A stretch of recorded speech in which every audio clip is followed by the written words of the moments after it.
Gimana ya caranya ekonomi kita diklaim tumbuh 35% dalam 7 tahun terakhir, tapi di saat yang sama, kelas menengah kita justru makin nyusut. Iya, dan angka kemiskinan juga pelan-pelan merayap naik kan? Kayak masuk akal nggak sih? Nah, terus pertanyaannya uangnya tuh lari kemana?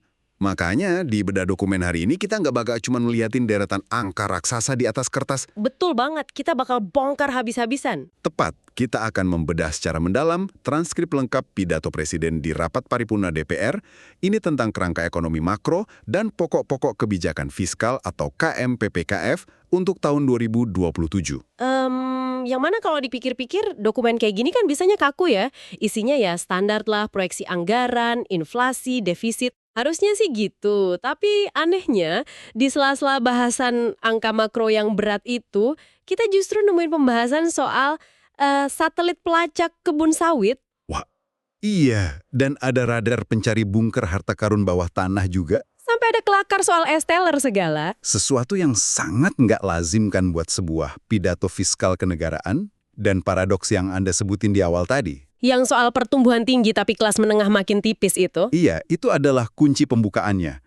Pas saya baca dokumen ini, rasanya tuh ada sebuah pengakuan tersirat. Kayak mesin ekonomi kita selama ini memang jalan, tapi bensinnya tumpah kemana-mana sebelum nyampe ke tujuan. Oke, mari kita mulai dari fondasi angkanya dulu ya, biar Anda yang mendengarkan kebayang seberapa besar sih mesin yang lagi kita omongin ini. Silakan, Anda kan ahlinya kalau urusan bedah angka. Jadi gini, kalau kita rangkum target APBN 2027 yang dipaparin, negara berharap bisa ngumpulin pendapatan di kisaran 11,8 sampai 12,4% dari PDB kita. 12%-an ya. Terus target pertumbuhannya.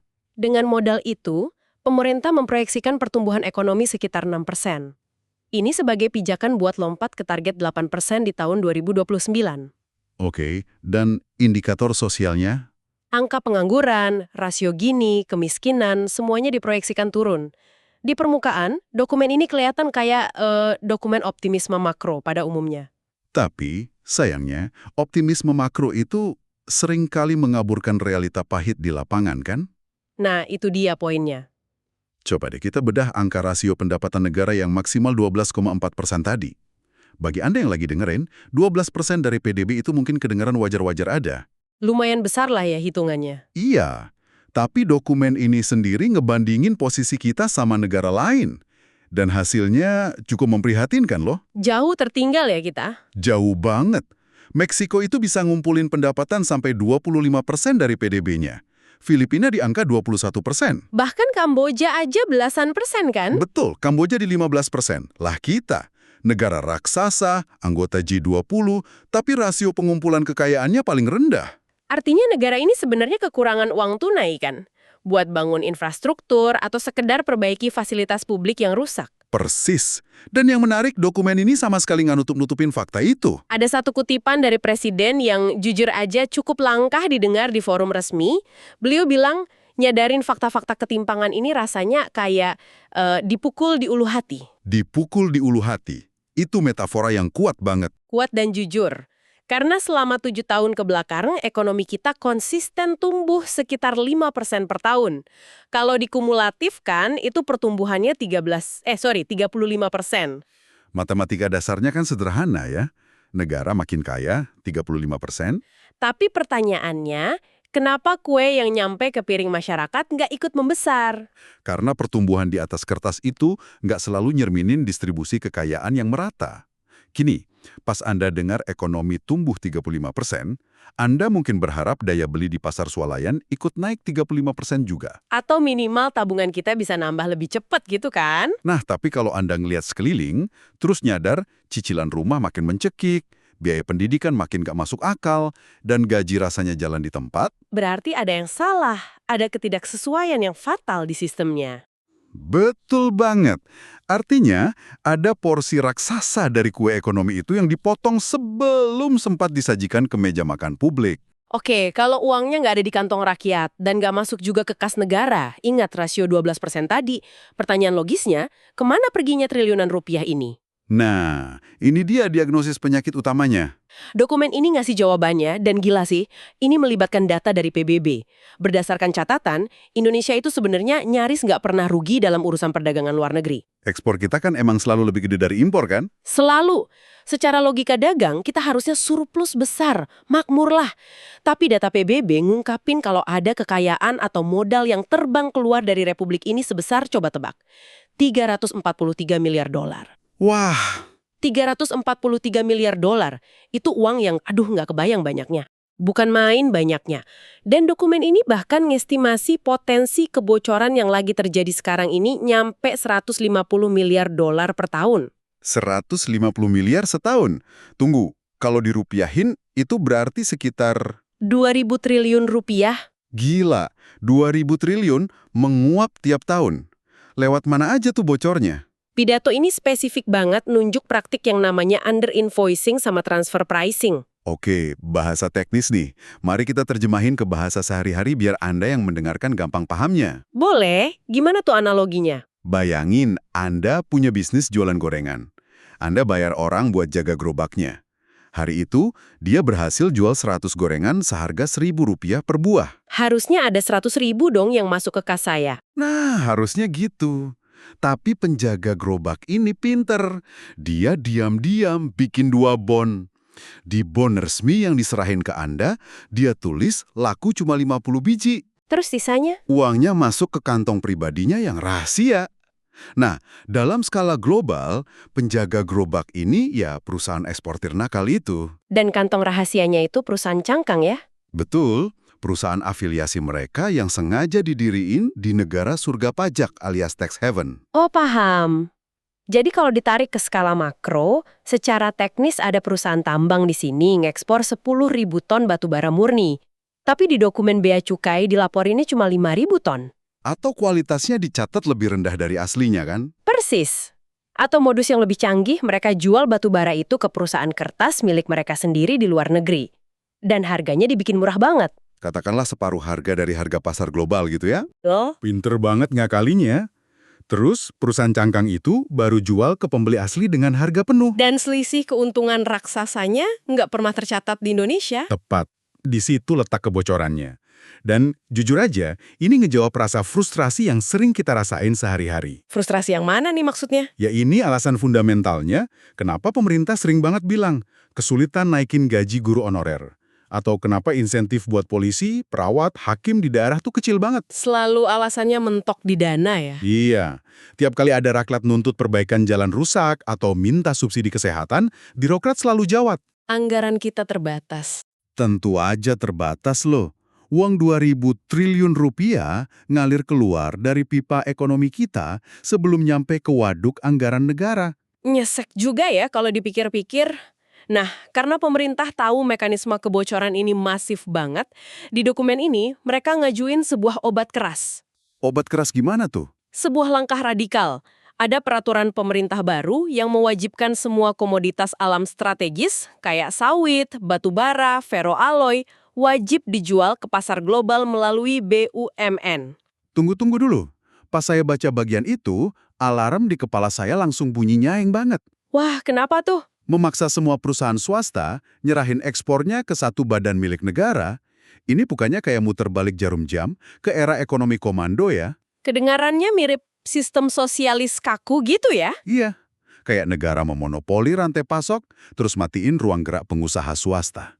Kan bahaya tuh buat iklim bisnis. Kekhawatiran itu sangat wajar. Saya juga mikir gitu awalnya. Kayak, wah ini balik ke zaman anti pasar bebas nih. Tapi pas kita telusurin naskah pidatonya lebih dalam, pemerintah tegas nolak anggapan itu.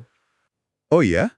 Mereka nyebutnya apa? Mereka pakai istilah ekonomi jalan tengah atau mazhab ekonomi Pancasila. Dan secara mekanis, BUMN di sini tuh bukan buat ngerampas bisnis swasta. Terus buat apa kalau bukan ngerampas? Buat motong rantai manipulasi harga yang barusan banget kita bahas tadi. BUMN ini diposisikan murni sebagai pengekspor tunggal atau fasilitas pemasaran. Sebentar. Lalu gimana caranya mekanisme BUMN ini bisa ngentiin penipuan harga atau transfer pricing itu? Gini, Kalau BUMN jadi pintu gerbang tunggal, perusahaan swasta nggak bisa lagi tuh main transaksi pura-pura sama perusahaan cangkang mereka di luar negeri. Karena barangnya diserahin ke BUMN dulu. Betul, swasta nyetor komoditasnya dan BUMN lah yang bakal jual langsung ke pembeli akhir di pasar global. Oh, oke. Jadi karena BUMN yang transaksi, negara akhirnya pegang kendali pencatatan harganya ya? Tepat banget. Kalau harga batu bara di Eropa lagi $100 per ton, ya BUMN bakal nyatet penjualannya $100. Pajak sama royalti dihitung dari harga asli itu. Wah, ruang buat malsuin nilai faktur otomatis tertutup dong. Kan transaksinya transparan banget di mata negara. Nah, itu dia. Paham saya sekarang.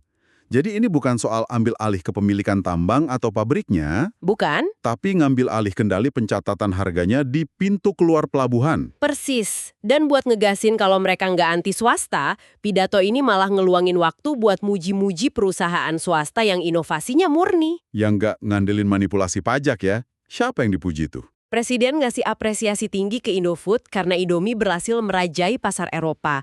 Terus Mayora juga disebut sukses ngekspor Kopiko ke lebih dari 100 negara. Ah iya, dan bahkan di tengah topik yang berat gini, ada momen kelakar yang lumayan bikin cair suasana. Yang soal Esteller itu kan? Iya, pas lagi ngebahas kesuksesan merek lokal, Presiden sempat nyinggung jaringan restoran STLR ke-77. Terus beliau bilang apa? Beliau berseloroh, karena beliau dari Partai Gerindra yang identik sama nomor urut 8, Mm-mm. mungkin Gerindra harus bikin restoran saingannya, yaitu STLR 88.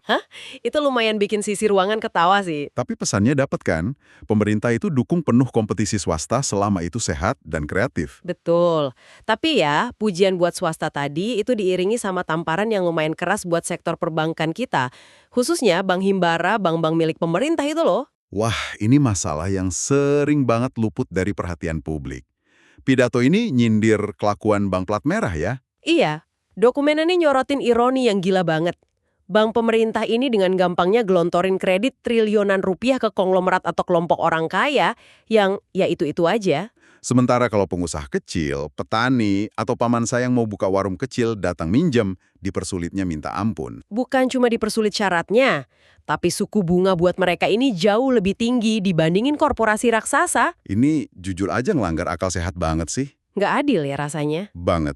Secara nggak langsung, pedagang pasar sama pelaku UMKM yang nyicil dengan bunga tinggi ini malah lagi mensubsidi risiko kegagalannya konglomerat. Nah, makanya negara pengen ngentiin anomali perbankan ini, biar likuiditas bisa beneran ngalir ke ekonomi akar rumput. Ngomong-ngomong soal akar rumput, ini menarik sih. Dokumen ini kan nggak cuma sibuk ngurusin ekspor raksasa sama bank besar doang. Ada intervensi mikro yang sangat spesifik juga kan di situ. Betul. Salah satunya target ambisius ngebangun 5.000 desa nelayan dalam 3 tahun ke depan. 5.000 desa. Itu bukan sekedar bikin gapura desa yang cantik-cantik gitu kan? Oh, bukan sama sekali. Proyek ini spesifik banget nargeting pembangunan pabrik es batu, SPBU khusus solar nelayan, sama cold storage atau fasilitas pendingin besar di pesisir. Wah, ini kelihatan banget kebijakan yang benar-benar paham realita di lapangan. Emang, coba Anda bayangin kehidupan nelayan tradisional. Musuh terbesar mereka itu apa coba? Badai, ombak besar, Tengkulak itu efek dari musuh utamanya. Musuh utamanya itu waktu. waktu. Gimana maksudnya? Ikan yang ditangkap itu bakal langsung mulai membusuk begitu diangkat dari air. Kalau nelayan gak punya es batu dan cold storage, Mereka panik dan buru-buru pengen jual ya? iya, mereka terpaksa ngejual hasil tangkapan ke tengkulak dengan harga super murah di sore hari, semata-mata biar ikannya nggak terbuang sia-sia jadi bangkai. Dan tengkulak yang punya mesin pendingin inilah yang ujungnya meraup untung besar pas dijual ke pasar kota. Tepat. Jadi kalau pemerintah beneran bangun fasilitas pendingin komunal di 5.000 desa, rantai eksploitasi ini otomatis keputus. Nelayan bisa nyimpan tangkapan mereka dan baru dijual pas harga pasar lagi bagus. Dampak langsung ke ekonomi lokal kayak gini nih yang kerasa banget. Di sektor pangan juga gitu. Pemerintah ngelaporin udah berhasil ngamanin cadangan beras sampai 5,3 juta ton. 5,3 juta? Itu gede banget loh. Iklim tertinggi dalam sejarah kita. Terus, program andalan makan bergizi gratis atau MBG itu dilaporin udah jalan menjangkau 62,4 juta penerima. Itu targetnya bukan cuma balita sekolah kan? Bukan, ibu hamil dan lansia yang hidup sebatang kara juga masuk hitungan. Tapi yang paling menarik dari perspektif fiskal, soal program MBG ini apa coba? Soal lapangan kerja di dapur umumnya. Nah itu, program ini diklaim berhasil nyiptain 1,2 juta lapangan kerja baru, khusus di dapur-dapur umum yang ngolah makanan di desa-desa. 1,2 juta lapangan kerja itu masih flow efeknya. Uang dari APBN nggak lagi ngalir cuma ke kontraktor raksasa di Jakarta. Bener banget, uangnya jadi muter langsung di warung sayur lokal, peternak ayam di daerah, terus ngasih kerjaan ibu-ibu di sekitar sekolah. Putaran uang ini yang ngidupin urat nadi ekonomi daerah yang selama ini kering kerontang. Setuju, semua rencana mikro dan makro di atas kertas tadi emang kedengerannya menjanjikan banget ya. Tapi ada tapinya nih. Selalu ada tapinya kalau ngomongin kebijakan di Indonesia. Gimana tuh? Dokumen ini juga memuat peringatan yang jujur aja lumayan gelak soal tantangan eksekusinya. Presiden secara eksplisit nyindir penyakit kronis birokrasi kita. Soal leletnya perizinan ya? Iya, ada satu anekdot spesifik di pidatonya. Beliau nyeritain kebiasaan oknum birokrat yang sengaja baru masuk ruangan bosnya buat minta tanda tangan izin pas jam 5:30 sore. Oh, saya tahu ini modusnya. Tujuannya apa coba? Karena jam segitu pejabat udah pada capek kan? Betul. Pejabatnya udah capek, kurang fokus, pengen buru-buru pulang. Akhirnya dokumen perizinan yang mungkin bermasalah bisa lolos diteken gitu aja tanpa dibaca detail. Pinter tapi licik ya. Makanya pidato ini ngasih sinyal keras. Birokrat yang bermental entar sok, atau bagaimana nanti bakal disapu bersih. Saya paham sih soal dorongan disiplin birokrasi ini. Tapi mari kita jujur aja ya di obrolan ini. Jujur gimana nih? Masalah birokrasi lelet itu kan cuma di permukaan. Kebijakan tata kelola kekayaan alam sebaik apapun dari Jakarta sering banget hancur lebur pas diimplementasiin di daerah. Karena fenomena backing-backingan itu kan. Tepat banget. Aturan ekspor yang ketat, izin tambang yang benar, itu semua jadi nggak ada gunanya kalau perusahaan ilegal di lapangan dilindungi oknum berseragam. Oknum yang ngerasa dirinya di atas hukum ya. Iya, pejabat pemda atau penegak aturan sipil seringkali mati kutu kalau berhadapan sama jaringan pelindung tak terlihat ini. Nah, pertanyaan saya, gimana dokumen ini ngerespon kenyataan yang paling memuakkan di lapangan itu? Dan disinilah bedah dokumen kita nyampe ke bagian yang paling mencengangkan. Pemerintah sadar betul soal penyakit backing ini. Peringatan keras langsung dialamatkan ke aparat penegak hukum. Disebutin spesifik nggak? Disebutin, ada rujukan spesifik ke oknum berseragam hijau dan coklat untuk berhenti jadi pelindung kejahatan ekonomi. Tapi tunggu, pemerintah nggak cuma ngandelin himbauan moral aja loh.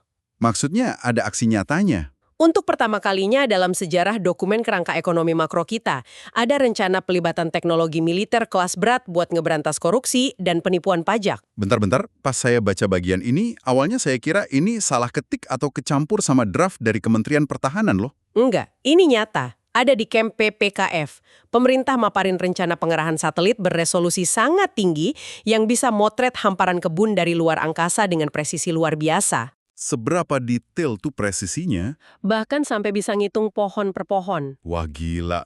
Jadi gini, kalau ada pengusaha sawit ngelapor ke negara, kebunnya cuma seluas 1.000 hektar biar pajaknya murah. Satelit ini bakal kalkulasi ulang otomatis. Betul, kalau luas aslinya dari foto satelit ternyata 3.000 hektar, manipulasinya hari itu juga langsung terbongkar. Nggak bisa ngelak lagi? Make satelit militer buat audit pajak itu mind-blowing sih. Tapi gimana sama mereka yang udah terlanjur ngeruk uang negara, terus nyembunyiin duitnya secara fisik? Kan banyak tuh yang main cash. Nah, ini yang lebih futuristik lagi, pemerintah ngumumin bakal ngegunain radar penembus tanah atau ground penetrating radar. Tunggu, radar penembus tanah.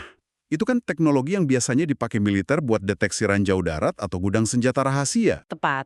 Sekarang radar ini bakal diarahkan ke rumah-rumah atau properti milik tersangka koruptor.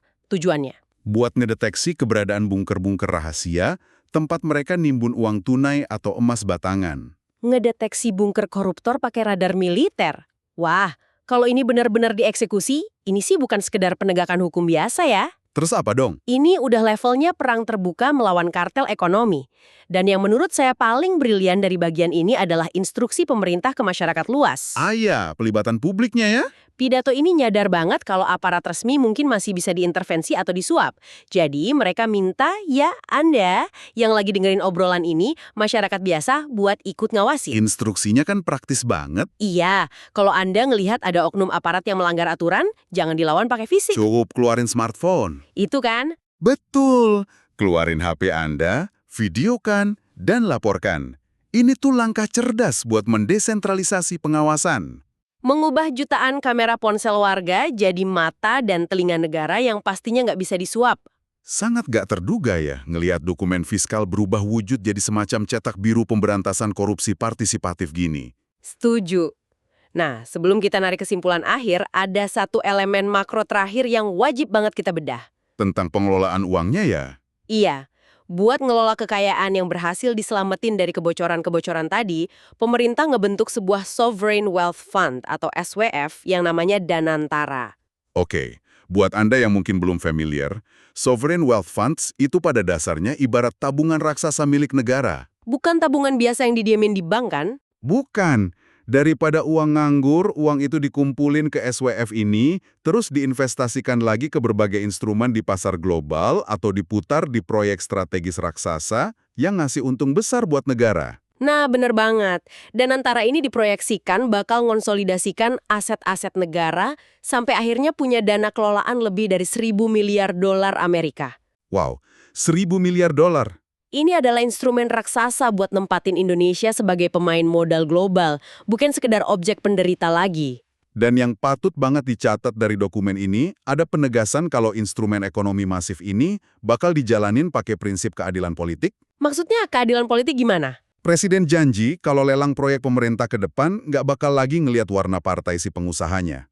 Murni ngelihat siapa yang bisa ngasih nilai atau kualitas terbaik buat negara. Bagian penegasan politik itu penting banget emang. Pidato ini bahkan secara terbuka muji elemen oposisi loh. Iya, spesifik nyebut PDIP kan? Betul. Dipuji sebagai pilar check and balances yang sehat buat demokrasi kita. Presiden juga mereferensikan masa kepemimpinan Ibu Megawati ya. Beliau memuji sikap Ibu Mega yang fair dan profesional dalam urusan tender ekonomi negara di masa lalu, terlepas dari perbedaan pandangan politik. Nah, naruh pujian buat lawan politik di dalam dokumen perancangan APBN itu sinyal kuat sih. Sinyal kalau transformasi ekonomi ini butuh kedewasaan bernegara, bukan dijadiin arena buat balas dendam politik. Setuju banget. Membedah dokumen ini dari halaman awal sampai akhir benar-benar ngasih kita kacamata yang baru. Angka-angka triliunan dan target persentase yang kita obrolin di awal tadi, ternyata emang cuma cangkang aja. Cangkang dari sebuah deklarasi perubahan paradigma yang super radikal. Dari negara yang dulunya pasrah kekayaannya bocor tiap hari, sekarang jadi negara yang bersiap megang kendali penuh. Mulai dari harga pasar, rantai pasok, sampai sumber daya alamnya sendiri. Dan diskusi hari ini bawa saya pada satu pemikiran mendalam sih. Sesuatu yang mungkin bakal terus terngiang di benak Anda setelah obrolan kita kelar. Pemikiran soal apa tuh? Kita kan udah ngeliat ya betapa tingginya ambisi pemerintah buat nyumbat kebocoran. Dari mulai kewajiban ekspor lewat pintu tunggal BUMN, sampai pengerahan satelit dan radar bawah tanah pencari bunker. Ambisi yang luar biasa besar. Dan pertanyaan besar yang tersisa buat Anda renungkan adalah, Kalau sistem pelacakan satelit pemindai kebun sawit curian dan radar pencari bungkar harta karun itu benar-benar diaktifkan besok pagi di daerah Anda, terus? seberapa drastis sih struktur kekuatan ekonomi dan politik lokal di sana bakal runtuh dan berubah dalam waktu semalam? Wah. Ketika oknum pelindung tiba-tiba kehilangan kekuatannya, dan tiap penyelewengan terekam jelas oleh jutaan kamera ponsel masyarakat.